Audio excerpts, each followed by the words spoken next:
اب چھٹا یہ ہے، اب دونوں سجدوں کے قید یہاں سے ختم، اب قیام کی بات ہو رہی ہے۔ قیام میں ہے آپ، قیام کس کو کہتے ہیں؟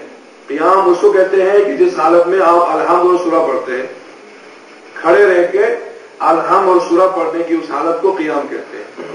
اب آپ کھڑے ہیں، قیام کی حالت میں ہیں، الحمد سورہ پڑھ رہے ہیں، آپ کو شک ہوتا ہے کہ میری یہ چوتھی ہے یا پانچویں ہے، چوتھی رکعت ہے یا پانچویں رکعت ہے، فوراً بیٹھ جائیں، بیٹھ کے اسی کو چوتھی سمجھ لیں، چوتھی سمجھ کے نماز کو مکمل کر لیں، تشہد پڑھ کے سلام پڑھ کے مکمل کر لیں، اور اس کے بعد ایک رکعت نماز احتیاط پڑھیں، کھڑے ہو کے پڑھے تو ایک، بیٹھ کے پڑھے تو دو۔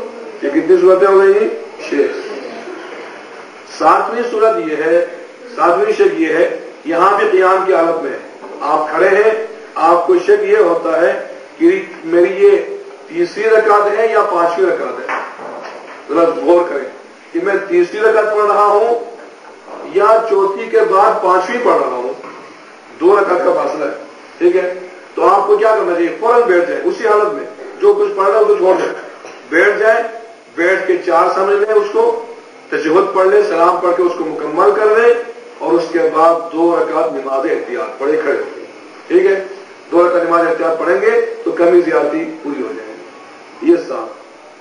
اچھا جی، 8واں پھر قیام کی حالت میں آپ کھڑے ہیں، الحمد یا سورہ پڑھ رہے ہیں، آپ کو شک یہ ہوتا ہے کہ میری یہ رکعت تیسری ہے، چوتھی ہے یا پانچویں ہے، 3 شک ہے، تیسری ہے، چوتھی ہے، پانچویں ہے۔ قیام کی حالت آپ کو شک ہوا تو آپ کو چاہیے کہ اس کو چوتھی سمجھ لیں، فوراً بیٹھ جائیں، تشہد پڑھ کے نماز کو مکمل کر لیں، اس کے بعد یہاں پہ 2 نماز احتیاط ہے، ایک آپ 2 رکعت نماز احتیاط پڑھیں گے اور ایک رکعت نماز احتیاط ہے۔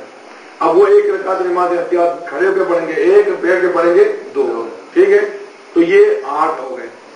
اب ہے 9واں شک، قیام کی حالت میں ہے، الحمد یا سورہ آپ پڑھ رہے ہیں یا پڑھنا چاہتے ہیں، آپ کو شک ہوا میری یہ رکعت 5ویں رکعت ہے یا 6ٹھی رکعت ہے، یعنی اب 4 مکمل کر کے میں 5ویں زیادہ پڑھ رہا ہوں یا زیادہ 5ویں پڑھ کے میں 6ٹھی بھی پڑھ رہا ہوں، یہ اس کو شک ہوتا ہے۔ قیام کی حالت میں اس کو چاہیے کہ فوراً بیٹھ جائیں، چوتھی سمجھ کے نماز کو ختم کر لیں اور بعد میں 2 سجدے سہو بجا لیں، ٹھیک ہے؟ تو یہاں اس پورے شک میں 2 سجدے سہو ہے، ایک 4 اور 5 کے لیے جب آپ سجدے کے فوراً بعد ہو، ایک 5 اور 6 کے لیے جب آپ قیام کی حالت میں ہیں۔ ان دونوں کے لیے سجدہ سہو ہے، وہ کیا کیسے کرنا ہے وہ بعد بتاؤں گا، ٹھیک ہے؟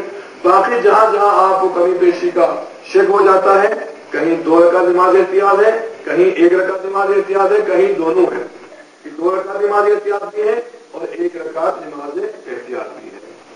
تو یہ ہے وہ شک جن کی وجہ سے نماز صحیح ہے، اور شک کے احکامات پر ہمیں عمل کرنا پڑتا ہے۔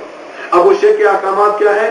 شک کے احکامات یہ ہے کہ جو نماز احتیاط ہے وہی شک کا حکم ہے، شک کے بعد نماز احتیاط پڑھیں گے اسی شک کی وجہ سے تو نماز ہماری صحیح ہو جائے گی۔ اچھا، اب نماز جو احتیاط ہے ہم کیسے پڑھیں گے؟ نماز احتیاط صبح کی نماز کی طرح ہے، نیت یہ ہوگی کہ میں فلاں شک کی وجہ سے 2 اور 3 یا 3 اور 4، ٹھیک ہے، یا 2 اور 4، ان میں شک ہونے کی وجہ سے 2 رکعت یا 1 رکعت نماز احتیاط پڑھتا ہوں، واجب قربتا اللہ، ٹھیک ہے؟ پہلی چیز نیت، اس کے بعد اللہ اکبر تکبیر، اس کے بعد الحمد، اس کے بعد رکوع، اس کے بعد دونوں سجدے، اس کے بعد سلام تشہد، اس کے بعد سلام، ٹھیک ہے؟ یہ اب ہم کریں گے تو پھر نماز پوری ہو جائے گی۔ نماز احتیاط یہ 1 رکعت ہو تو بھی یہ ساری چیزیں ہیں، 2 رکعتیں ہوں تو بھی یہ ساری چیزیں ہیں، ٹھیک ہے؟ یہ 7 چیزیں چاہے 1 رکعت ہو اس میں بھی ہونی چاہیے، چاہے 2 رکعت ہو اس میں بھی، لیکن کچھ چیزیں ایسی ہیں کہ جو نماز احتیاط میں ہمیں چھوڑنی پڑے گی، نہیں ہے۔ نمبر 1، نماز احتیاط میں سورہ نہیں پڑھیں گے، صرف الحمد پڑھیں گے، ٹھیک ہے؟ نماز احتیاط میں سورہ قل اللہ کوئی سورہ نہیں پڑھیں گے، الحمد ختم، نمبر 1۔